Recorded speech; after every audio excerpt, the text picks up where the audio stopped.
You gotta be strong in this time, son. I'm a survivor. I will survive. I will survive. And I'm a firm believer. We'll forever strive just to stay alive. That simple means it. Nobody can hold me apart. Nobody can drain my energy. Nobody can hold me sick. I will not allow negativity. Nobody can hold me apart. Nobody can drain my energy. Nobody can. Nobody can. Everybody show me some strength. No weakness. Show me a lion. Strength. No weakness. Show them who we are. Strength. No weakness. Show me a lion. Everybody strength. No weakness. Show them who we are. Not when you're old. Your enemies, they must tremble. Your enemies, they must tremble. Yo, not when you're old.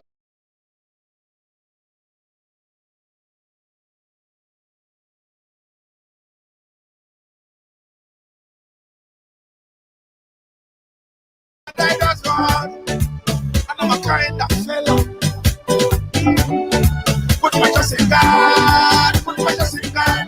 That simple means it. Nobody.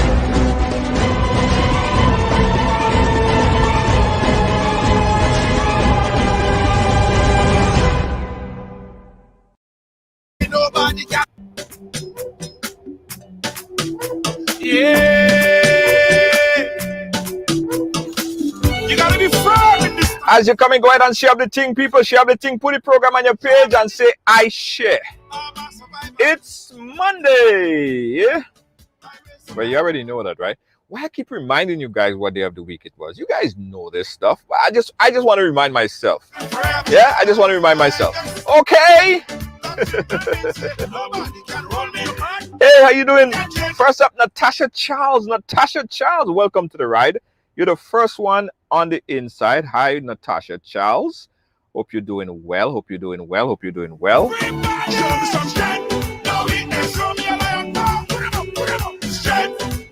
And also, hey, Teresa, how you doing? Pick up yourself. Hey, how you doing? Deanne Fraser, share the thing, share the thing. Jacinta, I share. Jacinta, how you doing, girl? What go? Why you seeing, Jacinta? I just want to tag a few friends.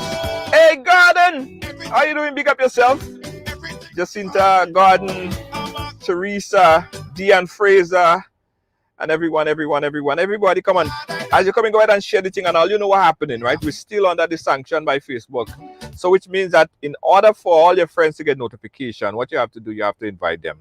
Yeah, that's the ordeal that we're gonna be going through for the next couple, at least the next couple weeks or so, because we are under some sanction by Facebook.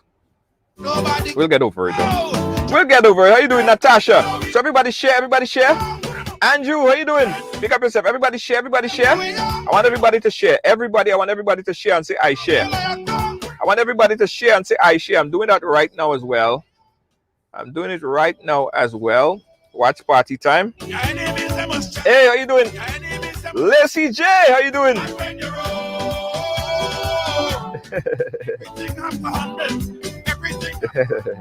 Yeah, everybody share the thing. Listen.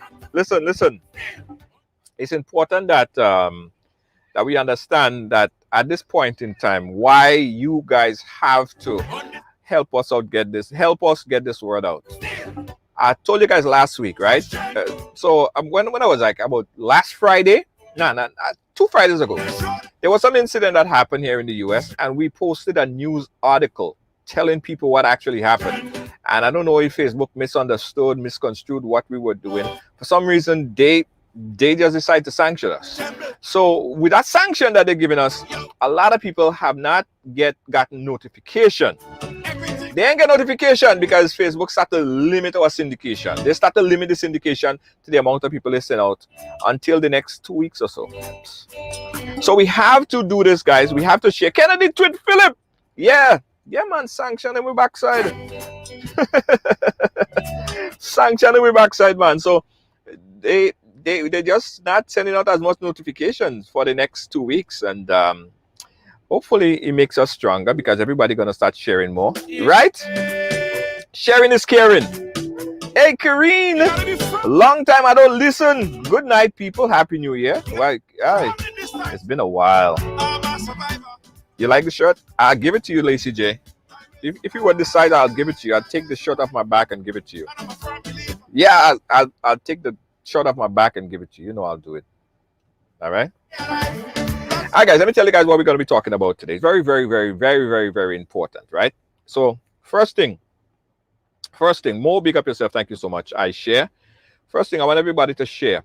If you shared already, I want you to share it one more time. And also, I want you to start a watch party. So that's the first thing. That is the first thing. I want everybody to share and start a watch party. I want everybody to share and start a watch party. All right? Everybody share right now and start a watch party.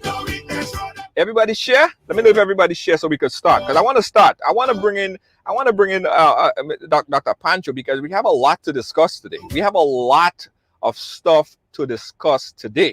But I want to make sure everybody get a notification. Deanne Fraser, make sure everybody share. Lacey J, you share. Yes.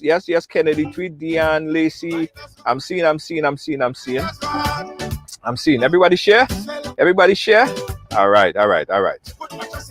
Yes. Thank you so much. The folks from Canada sharing as well. All right, guys. So watch party, Jacinta. Thank you so much. Watch party is on Jacinta's page. Thank you so much, Jacinta. Hope you guys had a great weekend. I like Mondays because you come back refreshed. Get 2 days off. In my case, I don't get no days off. It's work, and sleep well at night though. But when you see Mondays come, I just love Mondays because it just feels like it's starting over again. Our next opportunity to make this week an amazing week. I love Mondays. But today in particular, we decided to have this discussion because there are so many things that's happening in this world. There are so many things that's happening. And I decided to have Dr. Augustine Pancho on to talk with us because it seems like there is some kind of crisis of sexual assault and rape in the Caribbean. It seems like there are two pandemics that's happening. There's three, but two main pandemics. There is the COVID-19. There is a misinformation pandemic that has been circulating. And there's also a pandemic of an uprising of sexual abuse and sexual assaults. Now, Dr. Pancho is in a very great position to talk to us about it because he is a clinical psychologist. He works and understands the mind.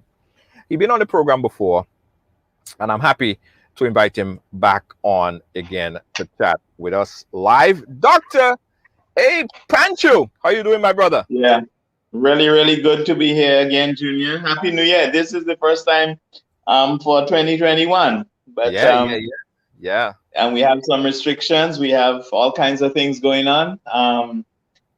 But this too shall pass.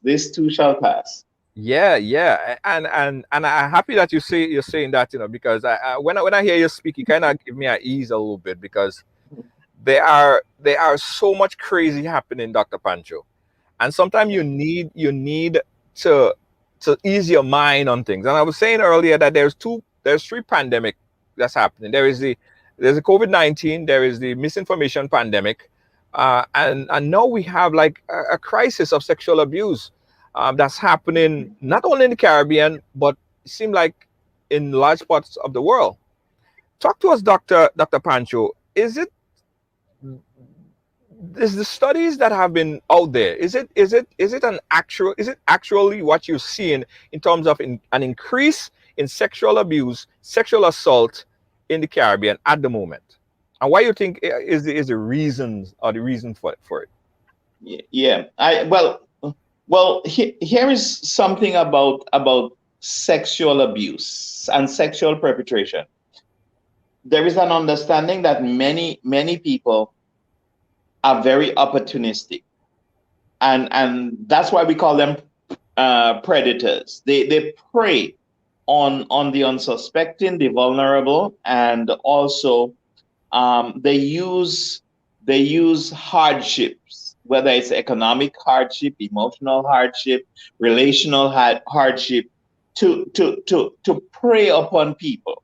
And so what we are going to find, well, what we have started to find already, is that during the lockdown, the pandemic created another beast, another pandemic, in the sense that um, vulnerable people were locked up with predators, and there was an environment that was really ripe for predators to thrive. And so it won't be surprise me if we are going to have a lot of pregnancies and or a lot of incestuous reports of incest. And maybe we might find out that we have a lot of domestic violence and even rape, sexual perpetration of crimes against women and men also. So we're not going to just be talking about sexually perpetrating on women. Also men are vulnerable. And you see, because during this time, the environment was as of such, people were forced, and who was listening? Very few. Our attention, Junior, was diverted. It was diverted to staying healthy, wearing masks, the protocols, etc. And this piece, the social aspect, we kind of slighted on it. Um, and it's not only in Grenada, throughout the Caribbean. It is going to, we're not going to see the full effect of sexual crimes re COVID-19 until a couple of years from now. Yeah, Dr. Panja, is it that these acts of sexual assault and sexual violence has been going on unreported for years, and just now people are getting very savvy, people are home, people have access, more access, that has been Yeah. reported more? Which is it? No, I think it's two.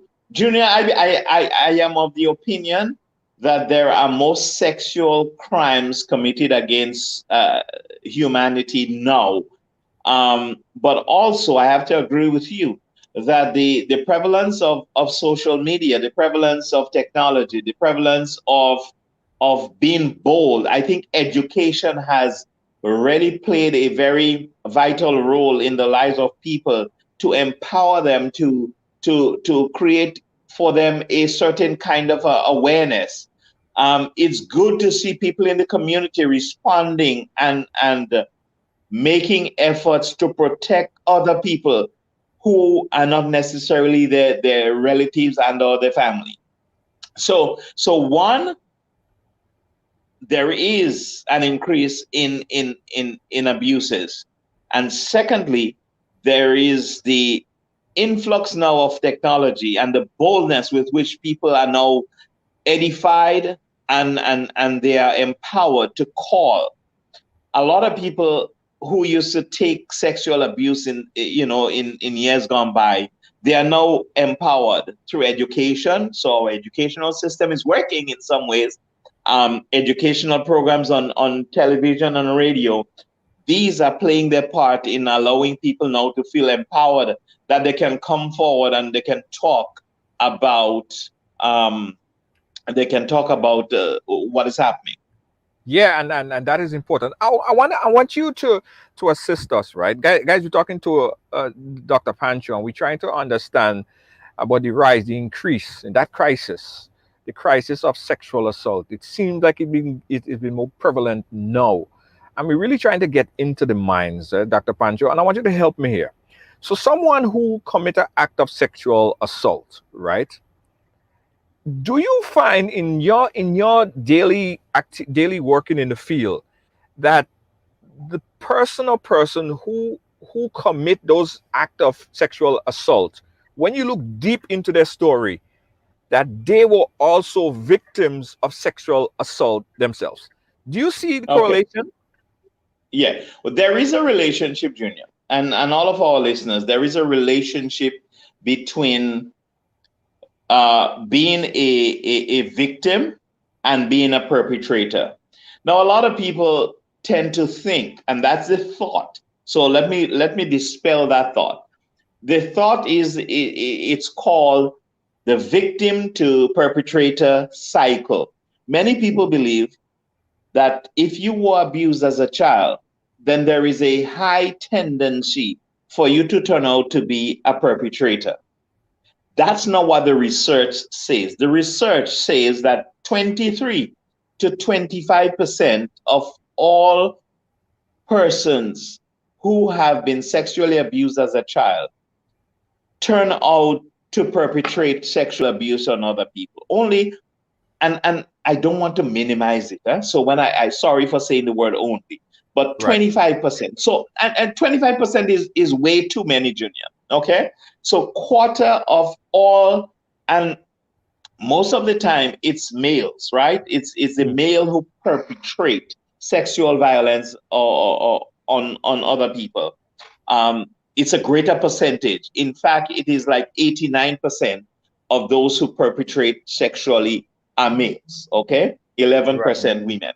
Um, but but the research suggests that there is something else that causes the human being, the male or female, to perpetrate sexually upon another.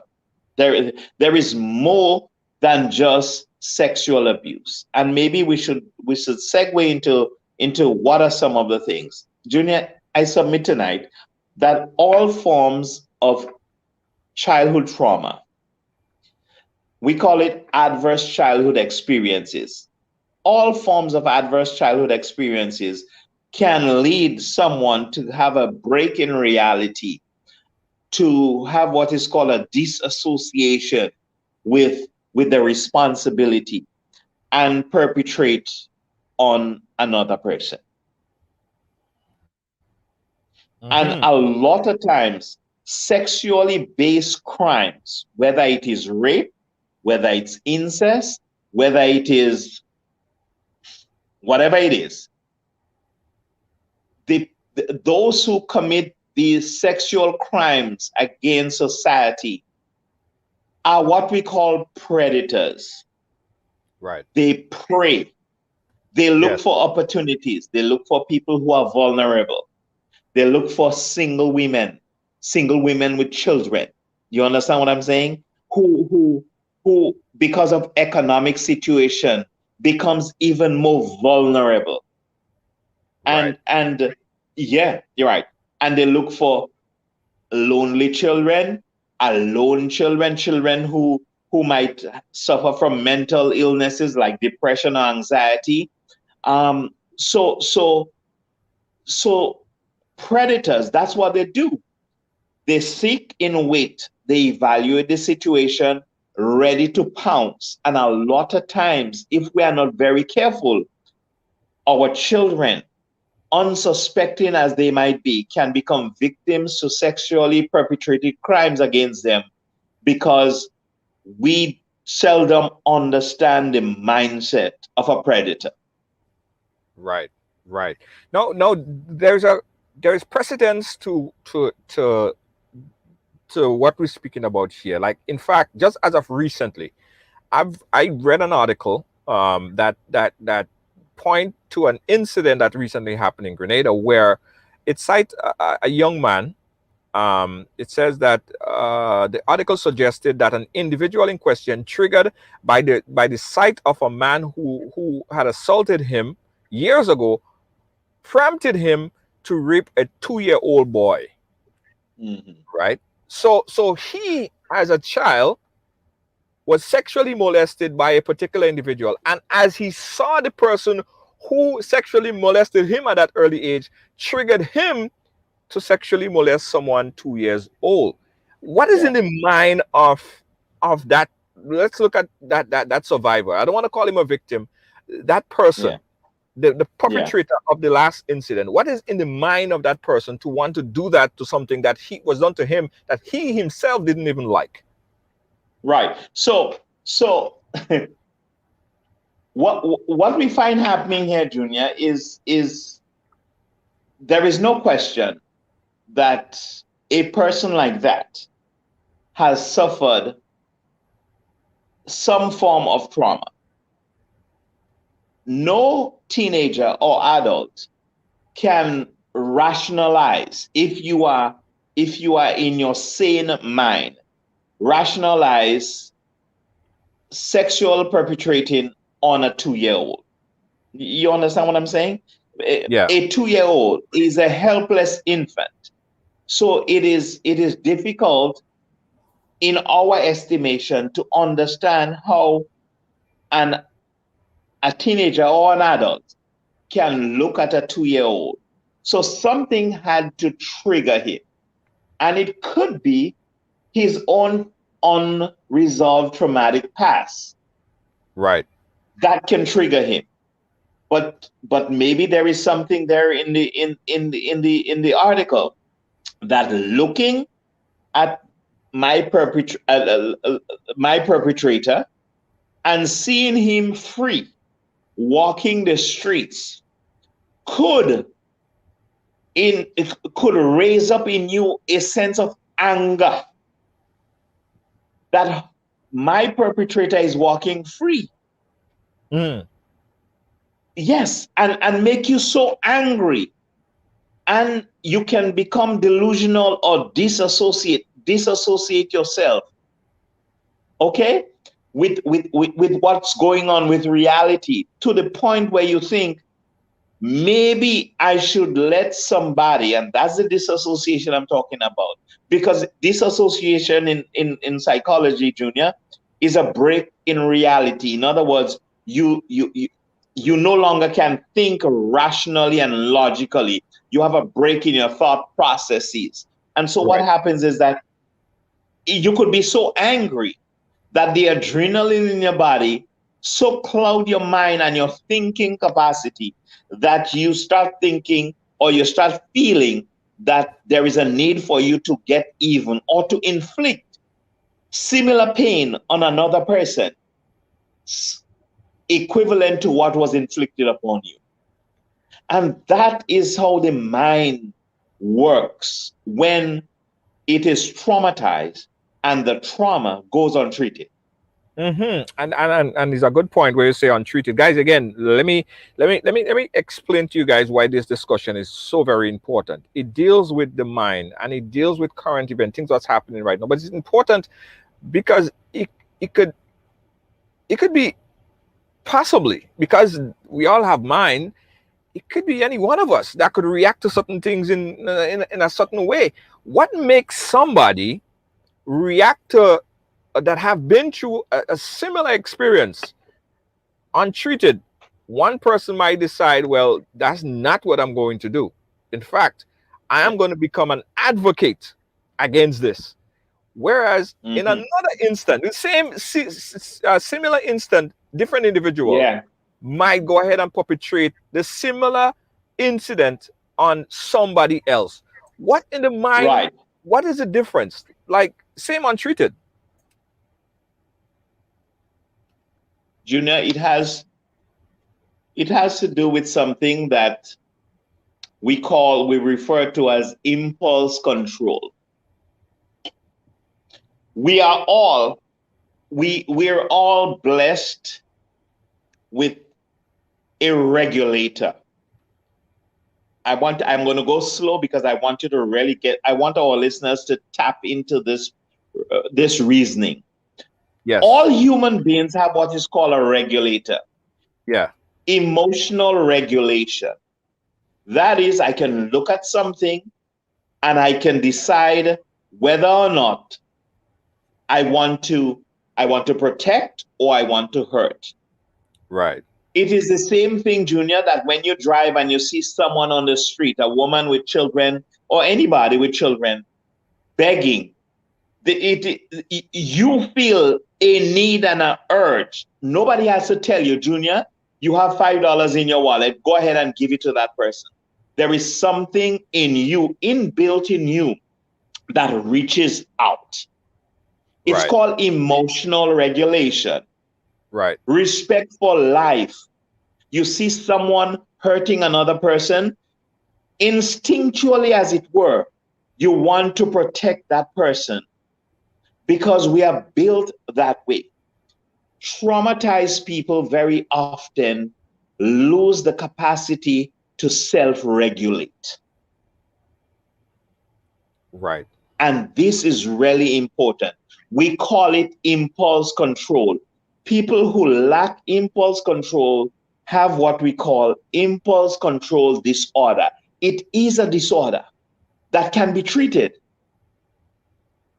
You can't really teach people to care. That must come from your neurological system, your parasympathetic nervous system. That's where it comes from. The ability to sympathize, empathize, and feel for other people. We don't teach that. You can't teach that. However, what you can teach is a sense of responsibility. And you can cognitively restructure somebody's distorted thinking to bring them to a place where they can rationalize and look at things in a logical way. And very often, traumatized people, the way their brain cells are structured and wired, it is not wired for emotional regulation. Right. Right. And this point of the conversation, I wanna bring in a good friend of ours, Michelle, looking great as ever, and Tired as ever a bit. Michelle, welcome to Hi, the Michelle. discussion. How are you doing, Michelle? I'm good, Dr. Pancho. All right. Nice, Good to see you. Good to Mm, see you. How are the babies? they're good. the Yeah. babies, All right. the Junior, Uh-oh. babies. you're talking Uh-oh. sexual abuse. Sorry, Junior. Sorry. You had twins? Junior, you're talking sexual abuse. You're Yeah, late. right. No, so I just got You're caught off, late. I just caught off guard. You're late. You're late. We You're talk late. about Junior, an Junior, you want to be parent to one? I am parent to one already. we go talk about it. We go talk about it off Okay. air. But Michelle, welcome to this great discussion here, and it's important that I think that you have a voice on this because I remember the very first program that we had on Ride Along to deal with anything sexually um, related, sexually molested related was Michelle's story, right? Michelle, I just want to understand this, right? We have two situations from your point of view, from your personal story or from your experience. Mhm. We have two situations here where a person who is sexually abused and untreated, both are untreated, but one would veer to perpetrating sexual assault on somebody else, but the other person use it as a way to become an advocate against it. What is the difference between these two people's mind in your personal story, from what you understand? Hmm. Well, I guess people react to things differently, maybe based on their cognitive development or where they at. I came in late, so I didn't catch much of what Dr. Panchu was explaining. But to me, people would use the situation, either it changed them for the good or it changes them for the bad. In situations where someone would use their sexual abuse, maybe experience, to be uh maybe a better person or not perpetrate the act, it may have to do a lot with their maybe the inner strength or the will or the understanding of maybe pain and how they felt in that moment. So whilst one person may be able to use it positively, another person may be triggered to pass on that pain because I guess maybe healing did not occur and maybe they didn't come to terms with their abuse as yet. Because I think what abuse does, especially at an early age, it causes cognitive dissonance, if that's the right term here, Dr. Panchu is the psychologist. It causes Yeah, that is a correct terminology to use for distorted thinking. right. So it causes this dissonance where they cannot come to terms with what is really happening with them or happening to them because at that early age, children, they just want to be children. And in cases where there aren't proper intervention, as we know in the Caribbean, there isn't. And there's a lot to be done as it relates to helping victims. So when there is not proper intervention, they grow with that pain and they grow with that hurt and they hurt others, as they say, hurt people hurt people. So I guess maybe that's the only way I could explain it. Interesting stuff. Interesting stuff. There is a study. And before we go to the study, Dr. Pancho, I want to dive in a little bit more on this particular case. I don't know how deep you could go in that particular case here.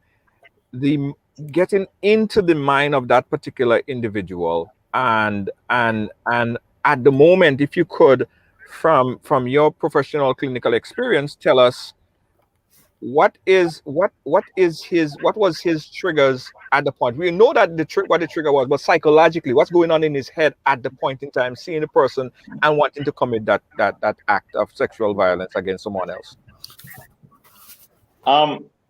Yeah. Let me also include, Junior.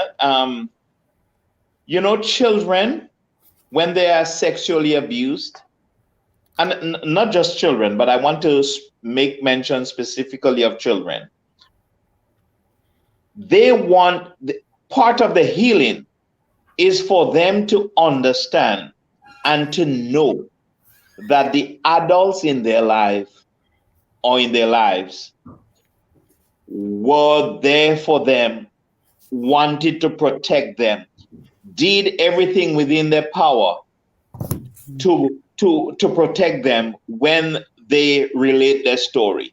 Now the point is, many children have had instances of sexual perpetration against them, and they were maybe afraid to or embarrassed to tell.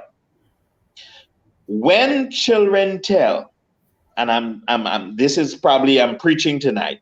When children tell, part of the healing process is for them to know that an adult or the adults in their lives believe them and want to stand up for them and want to protect them and will hire a lawyer and will spend the last dollar protecting them and seeking justice for them. That's really important for the healing process. And that's why I encourage any parent who comes to me with a child, I say to them, go all out. You may not get justice, but what is going to be recorded, Junior, is the fact that your efforts are going to be recorded, that you did everything in your power to be there for your child. Right. Children want to feel secure. They want to feel safe.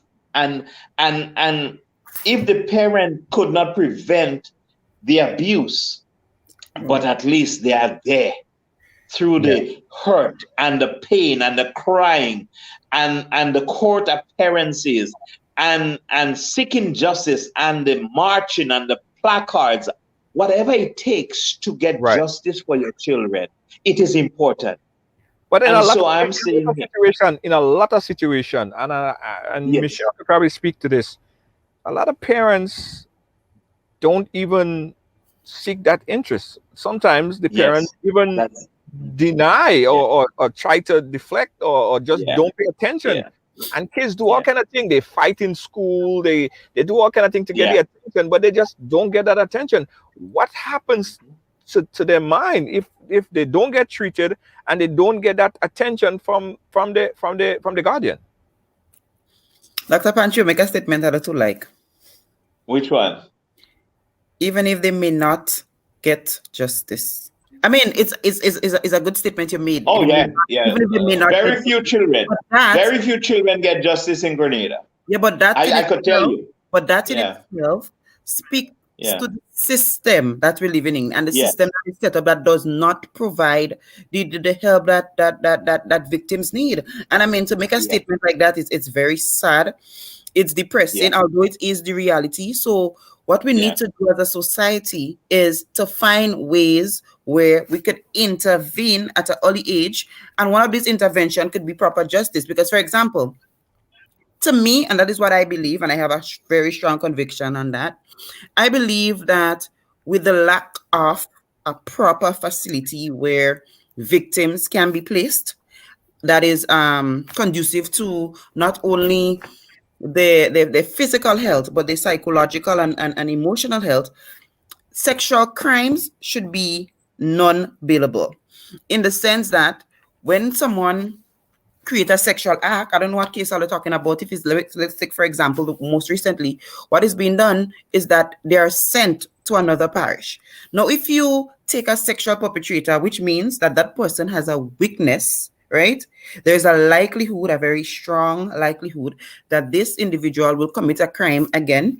But you take them and you place them in another parish. What becomes of those innocent children or whosoever is in that parish? They become vulnerable. They become the next easy target. So what we need to see is changes in policy from top come down, because if we don't see that, or if that doesn't take place, we would keep repeating this cycle, and there would just be a whole society of brokenness, a whole society of children with dissonance, with disorders and things that we know trying to fix. So the question should be, how do we as a society curb the incidences of sexual act and sexual violence? How do we do that? Yeah, and Dr. Pancho, that is a good question, because oftentimes, it seems like the system fail. It seems like the system is failing. It's the children. Oftentimes, I sometimes get the chills, right? Knowing that when a child, or if a child got sexually assault, then they have to face the accuser when they go in court, and Yeah. somebody have to go understand, and Yeah. and being asked questions by lawyers. Mhm. That is a deterrent. Like no child wants to go through. No adult want to go through that. Nobody wants to go Yeah. through that. Yeah, but And we need to yeah, what I believe, right? We're supposed to be, I mean, a lot has changed. We're not in the 1980s or 1977 anymore. We're at a place where we're more technologically advanced. So why do we still have to have a 10-year-old or a 6-year-old facing his or her abuser, knowing the fear that the abuser instill, when we could just collect a video and have that as evidence? Why do we Well, still clinging to I don't know.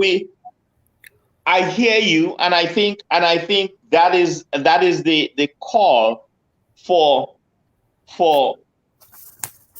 a revision of our legal system and the laws that pertain to sexual abuse, whether it's children and or women or men.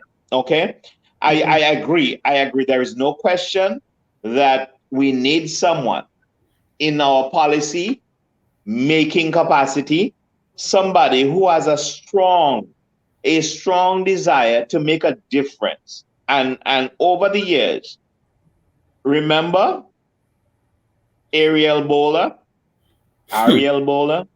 yeah, That case drew on the blood stream of Grenadians. And if Grenadians had their way, they were going to dismember the person responsible for perpetrating that crime. Well, last year he was sentenced. Okay? But there is no clamor, there is no voice. And we're waiting for another one to happen so that we can reignite the passion. But where the passion must come, Junior, is from our lawmakers. Let me tell you something. Exactly. For things to change, our lawmakers must be the ones to initiate these bills before the Senate. That's correct. And they're not doing it. They do not have the kahunas for it. And I can say that. I'm telling you, you watch them, and they do not have, our system does not have the intestinal fortitude to really defend our children. And I cringe. And Michelle, I agree with you. Me saying that children do not get justice in Grenada, it's a sad way to analyze and to conclude. But that's the reality. It is. Because I've seen children that I have evaluated and I've done the forensic work on, and I know there is a perpetrator, and the police cannot file a case. You know why? They're weak. They can't file a case because the director of public prosecution says we don't have a case here. Because you know why? Not that we don't have a case, and it's not because the DPP office is weak. The laws are weak. So when you have something like that, because of the way the ways the laws are structured, it does not give you teeth. It does not give you a bite. So you just have to abandon many cases of children, because children very often, Junior, 2 and 3 year old, they cannot articulate it verbally, but they can tell you emotionally who hurt them and where they have been hurt. And the laws in Grenada do not protect them. And that is really sad.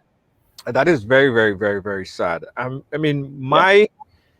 what is cringing is that you have laws that doesn't protect children, and in a lot of cases, you have the parent, or in cases, say it's a domestic situation, that something happened, and then the state doesn't take up the case. So if the person go and they say, okay, well, I'm not going to file the case because, for whatever reason, he's the breadwinner of the family, he brings in the money, Yeah. whatever, and I don't want to file the case. So then, if they're not filing the case, the state doesn't take up the case. But Junior, there shouldn't be nothing like though filing the case. There is something called mandatory Yeah. reporting. Okay. Based on Yeah. the laws of Grenada, we Yeah. have something called mandatory reporting. So if somebody don't report, then they should be arrested. But then we're not even seeing that. And the other thing is, what's alarming to me, right? We have a lot of issues. I mean, there's a lot of social issues that we face as a trial and state, but we don't give priority to the social issues that we face. We must study in things that would bring in monies. But if we leave these social ills or these social issues unattended, it would manifest in a way that the economic side of it would also be affected. But the alarming thing is, Grenada, the way our parliament set up, we have how much? 7 females. So we should be seeing greater advocacy when it comes to issues that are affecting our women and that are affecting our children, because they are not yours. Women are not yours. They understand. So then we should be able to see that passion when it comes to changing the laws and changing the policies and really fighting for these issues, because children cannot fight for themselves. And if we continue to live with the justice system that we have, that is there, we would resort to some kind of jungle justice in the future unless something is really done. And that is sad. That is sad. Dr. Pancho, I want to bring your attention to this quick study. According to the Caribbean Development Bank analysis, gender-based violence in the Caribbean, 1 in 3 women in Grenada has experienced some form of sexual assault. The number goes to 1 in 10 people when they factor in the individual of gender. So that means that when you factor in men into that equation, it falls down to 1 in 10. So Yeah. a lot of men are being sexually abused, whether it's heterosexual or homosexual, but men don't report it because there's a lot of shame that's associated with being sexually abused, especially in a man. What could be done, or what is being done, right? That first figure, the 1 in 3 women, what is being done, or what could be done to fix that alarming number? 1 in 3 women? Yeah. Junior, let me say this here. There are so many sexual perpetrators in Grenada that you may marvel. Wow. To see and to know. You know, sex for work, sex for promotion. These are crimes, Junior. These are crimes. And the politics are how they have Significant. They have wood for wood. Significant people. I don't know if I should call them significant, really. But seemingly important people in Grenada perpetrate themselves sexually on vulnerable women. And for them, it's a lifestyle. It's a lifestyle. I mean, I could sit here and I could make a list for you and publish it of attorneys, ministers, all of which have children outside who we know, but society does not consider them to be sexual perpetrators. But they are predators. Because, Junior, remember, I established the meaning of who a predator is. A predator sits there. He looks like a lion. He looks for the weak animal in the flock. So the woman who has many children and don't have a job, well, that's what, you know? The single people, the people who society they really don't have a thing for, yes. And so they are predators. That's what goes on in the mind, you know. So they sit in the office, Junior, and day in, day out plot how to perpetrate on vulnerable people. Yeah. Where, male or female. So 1 in 3 is a really devastating statistic, but it's the reality. Yeah. It's the reality. And when you look at the society in Grenada, where so many households are headed by strong women, it tells you, and the unemployment rate among women is higher than men. Yeah. So where does that leave our women? That leaves our women exposed to men who are predators. Yeah. Yeah. And sometimes, you know, Junior, out of just sheer survival, the need to survive, a woman may be willing to do a lot of things because she has to survive. True. And Junior, perpetrators and predators, they know that. And because they know that, that for them is a nest of comfort. Yeah. And that is where the statistics is high. It is atrocious. It is mind-boggling. In fact, it is something to abhor, not something to like. But even when you put in the equation with men, 1 in 10. Junior, 1 in 10 means 1/10. Yeah. 1/10 of 100,000 population means 10,000, Junior.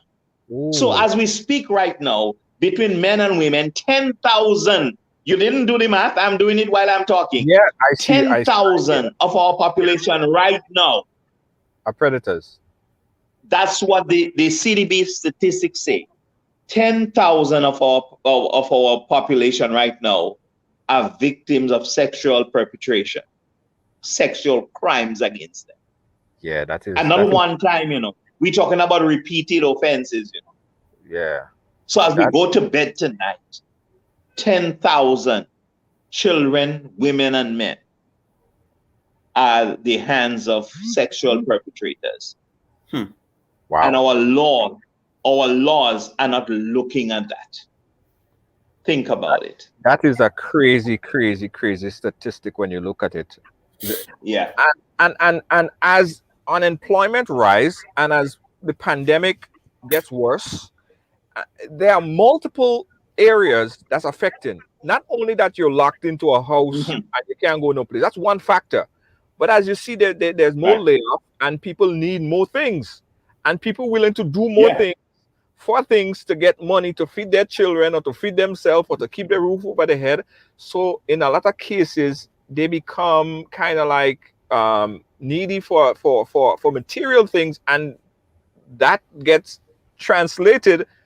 And the predators know that. Some predators, they see what's happening and they take advantage of that situation. So it's a double fold. It's a double fold. Yeah. How could what do you think, or how could this be stemmed? Michelle, I don't know if you have any thoughts about that. How could this be? What could be done? Because this is crazy. But the other thing is this, right? In most cases, the perpetrators are repeated offenders. So it means that they may have gone to jail, came out from jail, and they're still doing these kind of crimes. So I mean, that thing does get me angry. So the question here is, how do or how does society help the perpetrators? Do you just send them in Richmond Hill and have them sitting there, and then you release them back into society where everyone else become vulnerable? Because the statistics, it's sad, Junior, and it's depressing. And then just to hear the numbers, I mean, it's something that it makes you cringe, and especially during this pandemic where children are being locked in with their abusers, and then the next thing is they're afraid to speak, and even if they want to speak, as Dr. Pancho said, and it's a correlation, it correlates. When a mother are unable to provide for her children, if she has 10 children and one child is being abused, she may not choose to stand with that one child because she would think about the well-being of the other nine. So these are the reality, and what we need to ask ourselves Yeah. again, instead of being reactive, right? We always reactive. We have to find proactive ways to deal with these issues. So how can we prevent it? How do we empower women so that they are less dependent on these men? Because if you look at the statistics, again, they just read the budget, you would see that they're over 38% of our population, if I'm correct, is they don't have a secondary level education, right? What that does, it makes you vulnerable because you're not marketable enough to get a job. So there you are still dependent on these men or on a man who would exploit your situation, because nobody, I mean, people give, but there's nothing like a free meal, and it's sad. It's really sad Mhm. to know that there are grown men in our society who would think that Mhm. a form of payback is to sleep with someone's underage child and abuse somebody. And then the thing is, we don't look at the psychological impact Yeah. of these You these, you these said issues. you said something there, Michelle, that I want to throw at Dr. Pancho. You talk about being proactive rather than reactive, right? Dr. Pancho, I have the firm belief that everyone have a story to tell. Everyone have a story. So the reason why someone might act a certain way, and that's my belief, the reason why someone might act a certain way, the reason why someone might talk a certain way, the reason why someone might always want to fight sometimes, if you really look deeply into their story, you'll see and isolate a period of time, right? Of something that happened at some point in time that made them feel that way. I remember looking deeply into somebody's story, and I'm not a psychologist, right? This person always like to fight, Dr. Pancho. They always like to fight. Everything they fighting, they're on social media, they're fighting, fighting, fighting, fighting. And I try to understand, why is it you always fighting every time you're fighting? When you look at it, right, Dr. Pancho, and the person broke down and told me, when they was younger, well, they wasn't very tall. They was short, a shorter person. And they felt like people was always taking advantage of them. And the defense, because they're a little bit short, they felt like they always have to fight to that's the height. The height is that they could cost everybody, and that is their story. So in Yeah. a sexual predator, if you look deep into their story and you don't be reactive to it, you be proactive to it, is to provide clinical, psychological evaluation, psychological assistance, provide more of your type, Dr. Pancho, within the community, and let's assess these criminals and try to isolate the problem so that they could live possibly a more prosperous life, because now we isolate what the problem is. Is this making any sense? Of course, it is making sense, Junior. Let me say this here. Let me say this here. There is no question that people who have unresolved hurt tend to perpetrate their anger and their frustration on other people. That's research. So, and that is good to know that. It therefore means if we have conscientious lawmakers, conscientious leaders and politicians in our community, they too understand that, Mm-hmm. and if they understand that, you would think that they will say, let me try to make a difference. Let me empower women so they become less vulnerable. Let me educate men so that they become more appreciative of women and people in general. You Right. understand? The Yeah. education system must include that kind of education and empowerment. The economic fabric must engender self-sufficiency Yes. so that we have less. And and let me tell you this here. The third point I want to make, Junior, is a Hmm. hard one to me.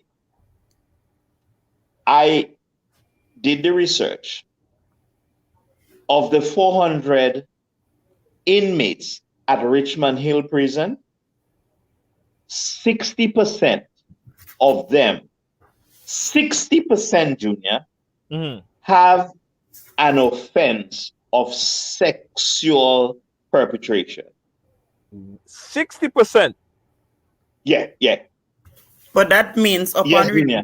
that 60% is most likely to commit crimes, sexual crime again, if they don't get the proper intervention. That's Right. what I said. You need But more let me Dr. put it in. Pancho. Hold on there, Michelle. I want you to say that again. But 60% of 400, Junior, Uh-huh. is 240. Right. Multiply that So by more than half of the inmates, they have in their charges a crime of sexual perpetration. Hmm. So what I'm making here, come on, our lawmakers, our politicians, they know something like that. This is not new, but if you were to look at the treatment for prisoners, re-sex offending, it is zero, non-existent. Mm. What that tells me, Junior, is the point Michelle is making. When these people leave prison, they have had no rehabilitation, no treatment. They are now what we call recidivists. That is, they go back and they do the same thing or something similar to that again. Yeah. Absolutely. So, educate our men to be respectful, educate our women, empower them, economic stability, and treat those who have offended. If we Yeah. do those three things, if we got people to make it happen, Junior, we are going to have less and less and less and less, always. Yeah. I mean, I feel I really feel I'm happy. First of all, I'm happy that we had this discussion here. I'm very, very happy because it makes me understand clearer now by your statistic, Dr. Pancho, what the problem is. The problem is, well, we know the system, but one of the other bigger problem is the people that are there to change the laws. They don't have the test. What is it? Oculus, but it- The test. The whatever fortitude. I call it the intest. Yeah. Oh boy. Because Dr. But Pancho, but it's more than that, eh? but that is a startling Junior, statistic. it's more than it's yeah. Look, Junior. I am reading the statistics. Well, I mean, I'm not reading. I know them by heart. I mean, Right. and it's not just me. Trust me, the politicians, they know the statistics. But come You on. read it, But you but see it, you smell it. Hmm. And you what have are they doing about it? that is crazy. Because priority is not. So But they that's know really that they true. know they basically know that that's the problem, but there has been very few legislation to fix the problem. So what the hell are you doing? Yes. You're kicking the can down the road, and you're Yeah. not dealing with the problem. And Yeah. Yeah, it's but crazy. don't just blame the politician. You know, you have to. Our politicians are a reflection of who we are. Exactly, So exactly. Yeah. these are the Yeah. people Yeah. we put there to represent us. What are the society at large? So we have how much people in parliament in powers? 15, and we have a population of 100 and how much thousand? What are the rest doing to help fight against this issue? This is a Yeah. time when we should be raising our voice, speaking out on behalf of our children because they cannot protect themselves. So while we sit and blame the politicians, we must also blame ourselves for not taking actions and not trying our best to protect our nation's children. Yeah, and I agree with you, Michelle. I definitely agree with you. There is there is much more of us than there are politicians or parliamentarians. And I'm not saying the responsibility by any chance of the imagination is theirs. I'm saying churches, other people, just like regular people like us, could fight that. The point here is though that is when we fight, it seems as though our fight has no teeth, it has no impact, nobody is listening. And that is the hurtful piece of it, because there are many people in Grenada who have fought, spend a lifetime fighting. They're no longer around to fight, and nothing has changed. Nothing, or if anything has changed, very little progress we have made. I think, Junior, in this 21st century, we need to be more vibrant. We need to be more protective of our population. We need to be more proactive. We need to protect our children. Junior, the World Health Organization say that the greatest threat to the health of the world is not AIDS and coronavirus, and is none of the physical illnesses, It's childhood trauma. That's what they say, Junior. Childhood trauma is the single most devastating health concern of the world. Wow. Yes.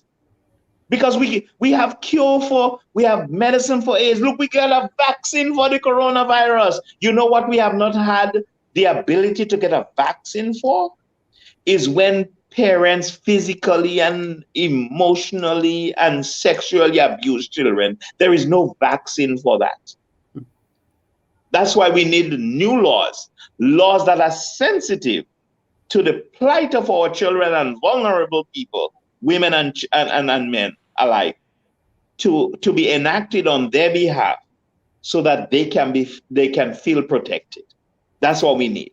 Cassandra is saying that's one of the challenges we continue to face. Victim blaming are perpetrated mostly by women. Wow, interesting. Victim blaming are perpetrated mostly by women. Interesting. I would think that women would be more compassionate in a situation like that. I don't know how statistically true that is. Is it true that victim blaming are mostly perpetrated by women? Junior, I shouldn't be asking. Have you ever noticed when a child go missing and they post that child on social media platform, who you see saying the most thing? Oh, she go by she man. Oh, she did this. Oh, it's normally the females. And then we don't know the story behind it. No, but that's true. She's correct. Wow. It's always the female. It could be. We have a real problem. We have a real problem on 100. It's not just but this is like a systemic problem. The system needs to really change, and quick, because it's not really fixing it's not fixing. You put somebody in jail, they commit a crime, they brutalize someone, they go to jail, they come back out sometimes worse than they went in. Yeah, but punishment is designed in a way that it should deter somebody from committing an act. But if we look at what is happening, it's not deterrent. So that's mean it really needs to change. It needs to change. Yeah. This go ahead, Dr. Pancho. We have to also remember, Junior, it is sad to say that on this forum, or it's sad to say that in general, it doesn't matter where you are. There are some people who will not be rehabilitated. In other words, you could work from sun up to sundown with them. You could employ a plethora of psychological strategies and interventions, and it will not help them. There is a place for people like that to be locked up. Castrate them. Well, the International Human Rights Organization will not look gently upon such a behavior, Michelle. But what I tell you is that there are places for people like that. They lock them up, but we have them. I mean, oh gosh, look, didn't you read the newspaper recently of a high-ranking person in Grenada? He's accused. He is, and we could almost call his name because he can't do us anything. But he is accused of sexual perpetration, removed from a certain high job and placed in another high job,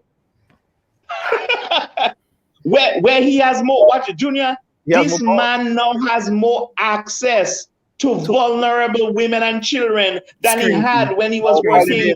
I'll call his name. Call his name. Because the person called me already and they tell me the whole story. And I spoke to him. I called him and I spoke to him. I told him I was going to put the story out. I'm just looking for some additional information, Dr. Pancho. But when I heard that he was moved from where he was, very close with the Prime Minister, he was all over the place. He was moved to another place, and he's now running a very, very, probably a bigger job with more access. Yes. Access to women, Junior, access to women. That's not hearsay, Yeah. The reason he was removed is because of the allegation. Yeah. Sad.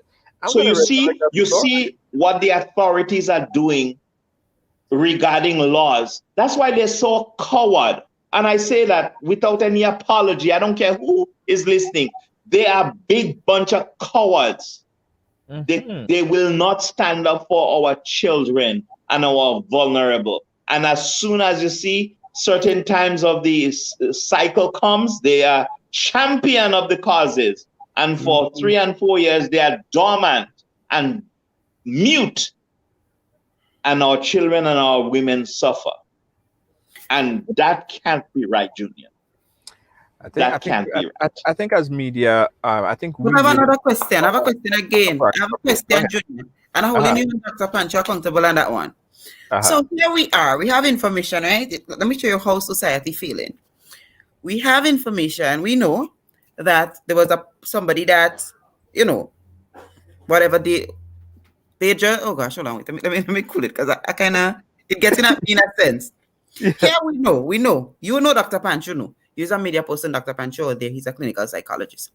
We know of the situation that exists, but yet for all, we just sit down and we hands folded and we hope to investigate more. How do we hold those that's supposed to represent us accountable? Because something like that, it's just sad, and that's something we should just sit down with and say, well, he been moved. No, we cannot accept that. And these are the things we've been accepting, and that's why this cycle continues. But in our defense here, right? In our defense here, I believe you have to be right. In my case, right now, I've exposed a lot. If you go back to some of the videos that I personally have done, I've exposed a lot of sexual related incidents that have even caused the investigation. When the RGPF reopened up the investigation on the guy, is because we broke the story. It's because we broke the story, and it forced people to do things, because it seems like whenever they see it on social media, they start to move, right? There are situations, but I firmly believe as a media entity, you still have to know. Yeah. I mean, we could talk about sources but I want to nail this individual. I want to have much information as possible to nail that individual, and his time hasn't passed. It just hasn't reached us yet. Yeah, but Junior, I have to agree with you. His time has not passed. And Michelle, I know what you're saying, but let me also let you know there is a legal implication to the accusation.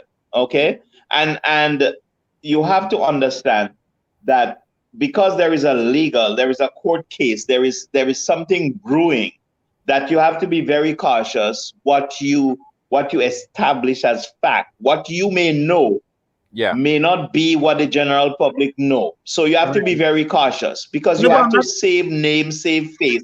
No, I get what you're saying. I'm not talking about putting the story out there.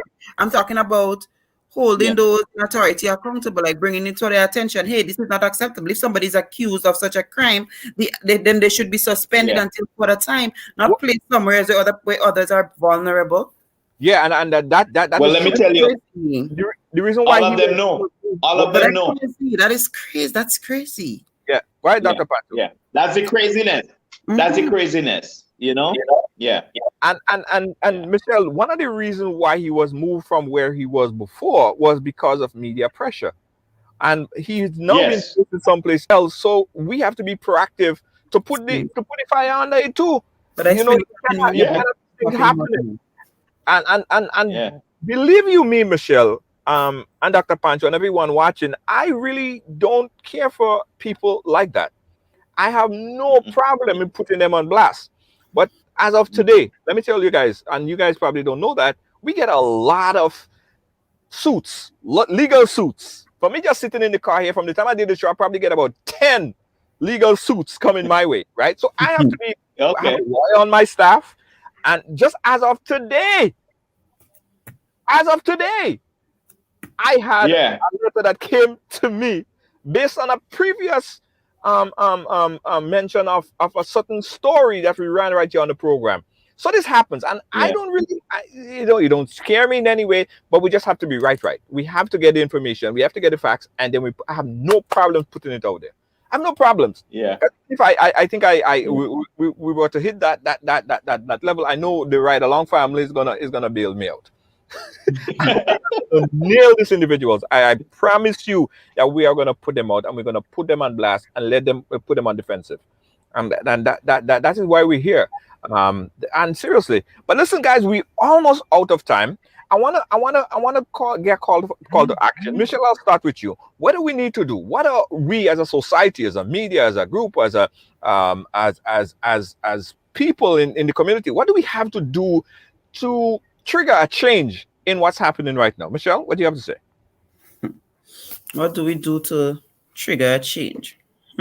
I guess we start by holding our leaders accountable, because one of the things, Ingrid, what I realize, we think as citizens we only have a voice or a say during a general election where we vote. But when we vote, mhm, we put people there to represent us and represent our interests. Again, children cannot protect themselves. So we need everybody on board. You need the parents, you need teachers, you need the lawmakers, you need politicians to put in programs that will be, whoa, sorry. Yeah, to put in programs and policies that will be beneficial to them. We also need a safe house with all these statistics, and it does make me wonder, what is the purpose of carrying out research if we are not using this research to better society? So, for example, Dr. Pancho spoke to the statistics. We spoke to the three, one in three, right?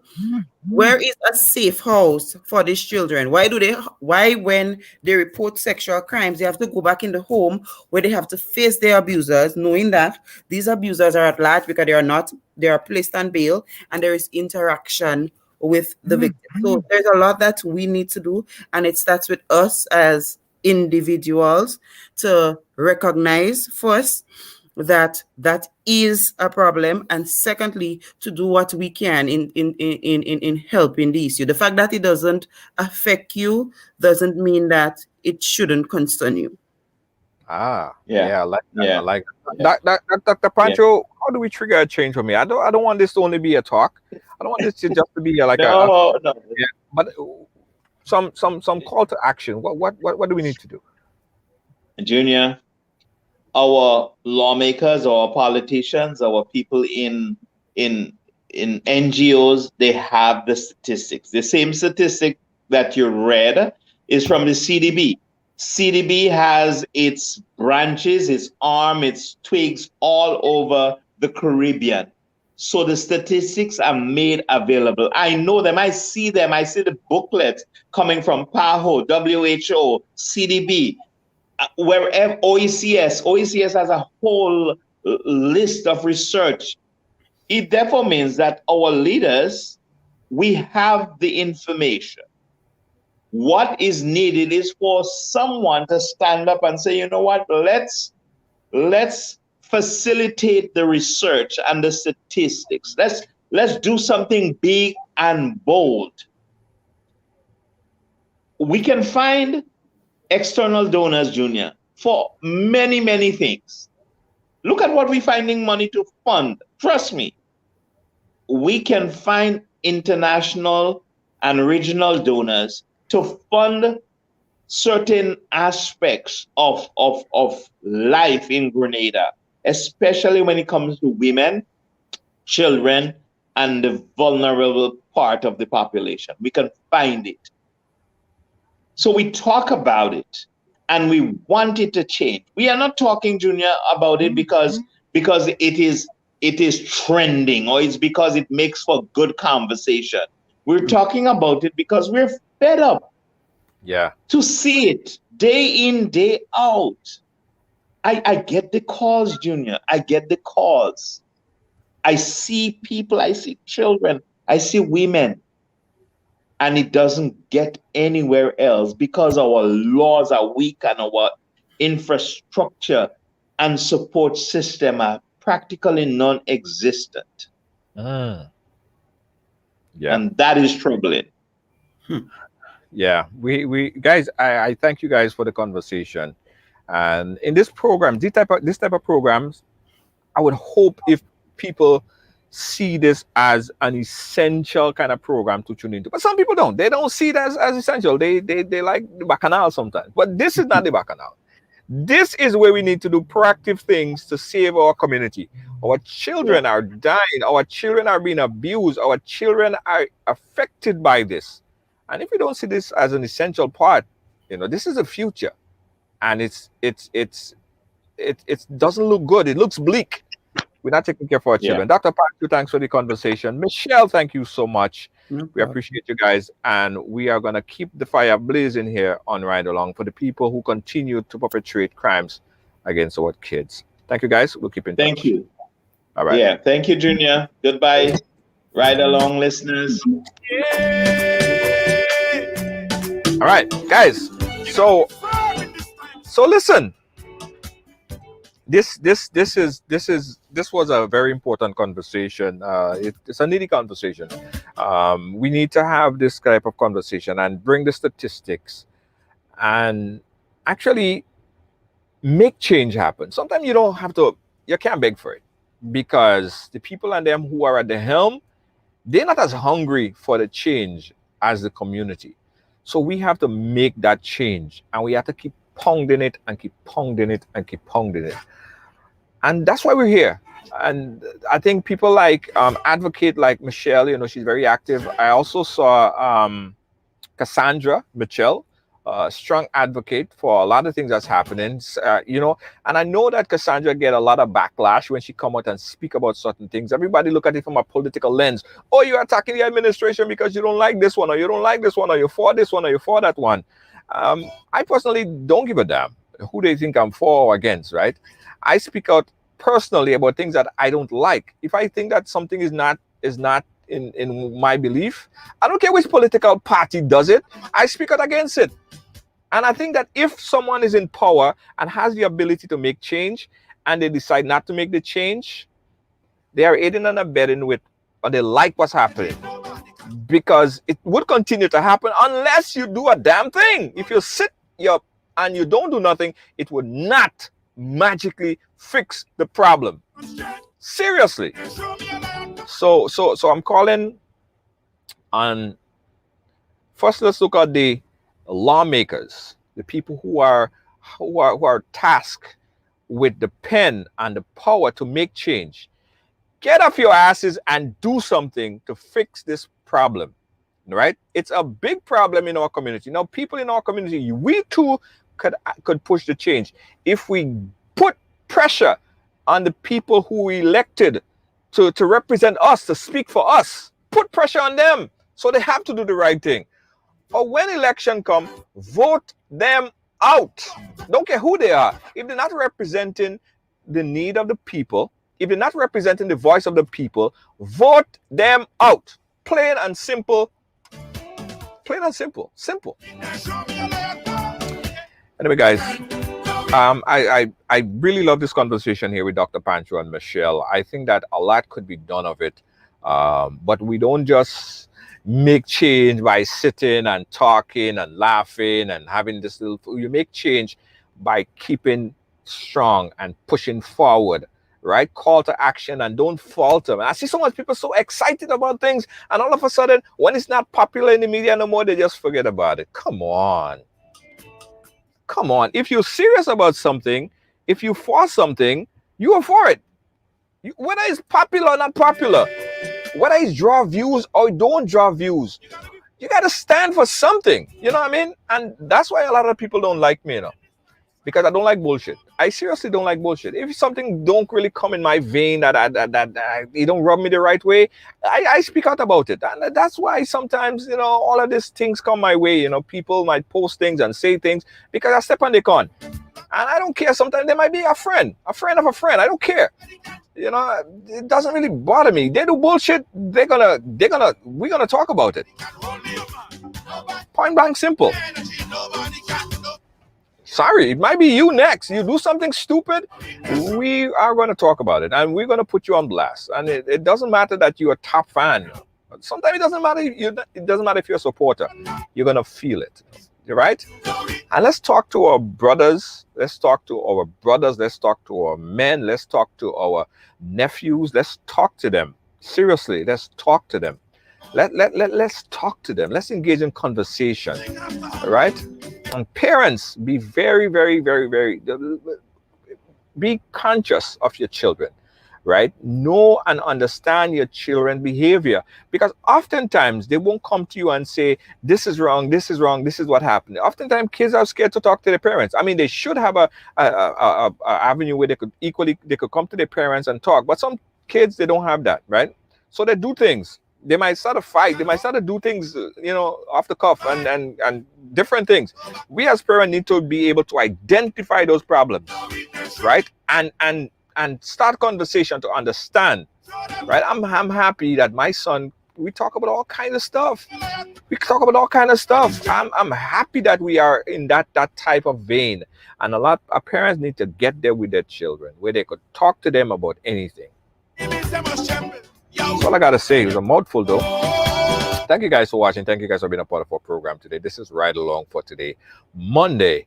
After the program finished, still share it, because more people need to see this. All right, more people need to see this. What I gotta talk about? Riders, the Ride Along headphones doing well. Thanks to you, riders. And we're looking for some ambassadors, right? We're looking for some ambassadors. If you are a part of Ride Along, you have a page, or you have a platform, and you want to become an ambassador, brand ambassador, we encourage you to apply to become a brand ambassador. Now, as a brand ambassador, there's a few things that you get. Of course, you get some of the latest product. We have a range of products, but you also get a unique promo code, right? You get a unique promo code, and everybody who shop on the page and use your promo code, you get like points and like discount and stuff, right? So we're gonna put the application up for folks who want to become a brand ambassador for riders. If you want to become a brand ambassador, you have a Facebook page of over 1,000 followers. You too could become a brand ambassador. For more information, you could inbox Ride Along Live to know how you could become a brand ambassador. Get your own promo code and save and get paid really for becoming a brand ambassador for the riders. Yeah, man. Yeah. All the top fans, all the viewers, everybody should try to become a brand ambassador, because you guys are brand ambassadors already.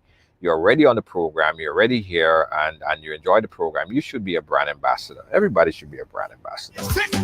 Yeah. I was showing you guys earlier. My favorite headphones are these. This is my favorite one, and it's really, really, really cool.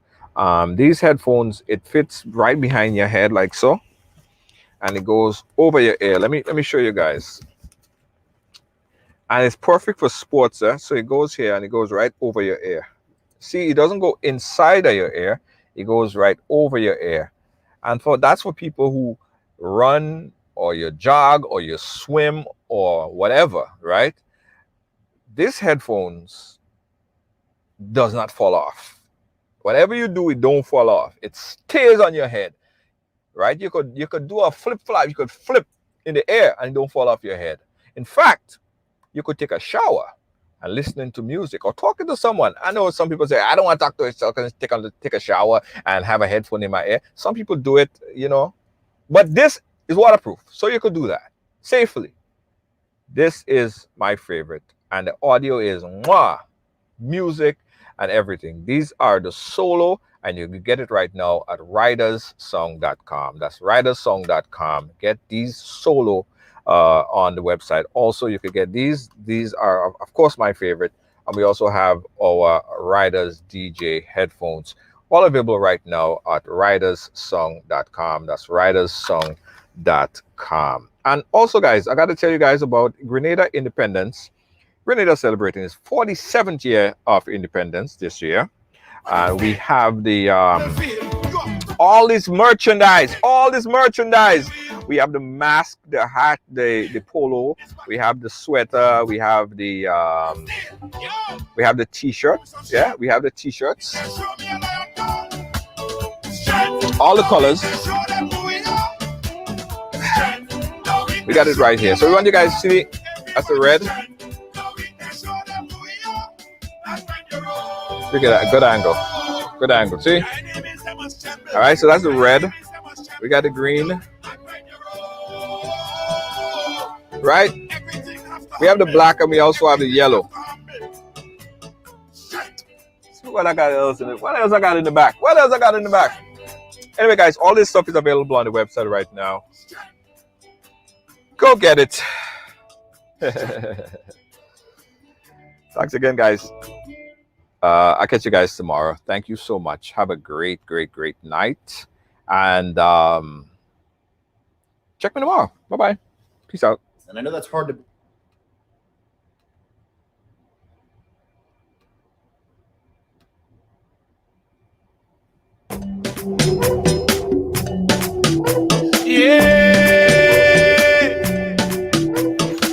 You gotta be firm in this time, son.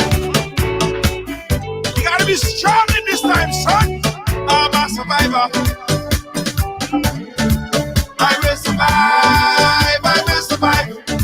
And I'm a firm believer. We'll forever shine just to stay alive.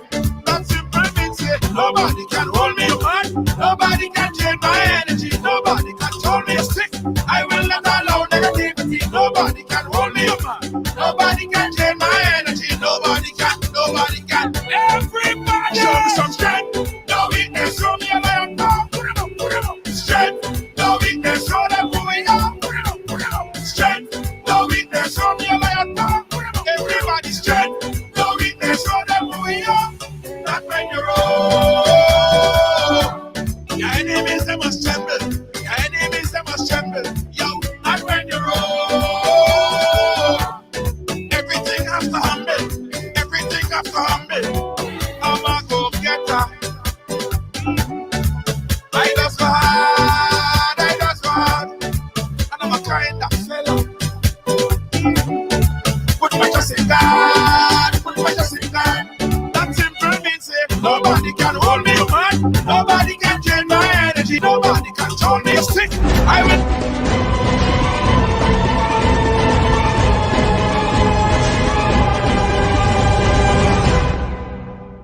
You're constantly thinking of food, but sometimes you just don't want to cook or want something a little different. That's when you call Tasties, preparing meals that you really love. Tasties, our mouth-watering food, would have you coming back every day. But hold on, we only prepare meals Monday, Wednesday, and Friday for now. Call early because we have a lot to serve and we would love to serve you. Tasties, we prepare the meals you love to eat. From macaroni pie to baked chicken, provision dumpling and saltfish, stewed chicken, curry chicken, baked chicken, rice and peas, salads, and more. Please call for daily menu. Call 425-0624 or 403-0411. You can pick up your meals from us or we deliver to you.